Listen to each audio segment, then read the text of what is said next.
वो चीज़ एक अलग है। एंड दूसरे हिस्से पे अगर आप आयरा के पेरेंट्स को देखें तो उनका मुझे समझ में नहीं आ रहा कि अब वो इतने अगेंस्ट क्यों हो गए, जब उनको पता है कि लड़का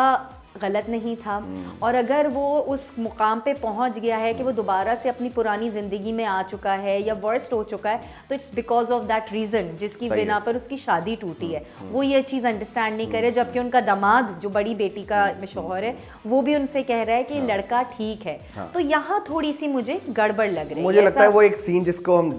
जो है डिस्कस कर रहे थे कि ये सीन डालने की क्या जरूरत थी, जब वो उसके वो जो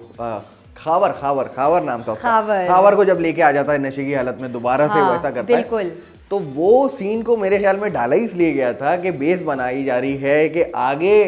कामयार ने क्या करना है। और अब उसके बाप को डाउट हो गया कि ये दोबारा से ऐसा हो गया है और अब मैं दोबारा अगर हामी भर लूंगा अपनी बेटी की शादी के लिए तो बेटी के लिए ठीक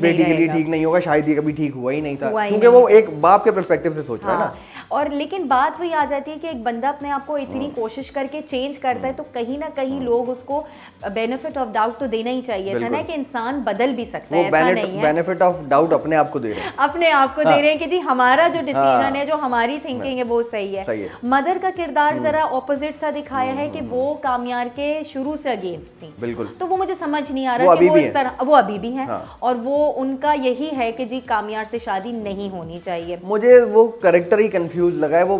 मेरे ख्याल में उसकी राइटिंग अच्छी नहीं हुई है, या राइटर ने पता नहीं क्या सोच के लिखा है, पहले वो खावर से शादी करवाने के लिए बस करा दो, अब जो है नहीं कराओ, उसकी कोई और जो इम्पैक्ट वाली कोई चीज नहीं। एक और चीज आपने नोट की होगी कि जब वो एक राज खुला था कि जी खावर और फरिया जिस उसमें वायरल वीडियो के केस में इन्वॉल्व थे, तो उनकी माँ का कोई इस तरह का रिस्पांस भी नहीं था कि वो खावर को रिएक्शन के तौर पे कुछ बुरा भला कहती या उनकी मदर इन लॉ से कोई बात करती। बस वो इतना कहती है, हमने तो कभी सोचा नहीं।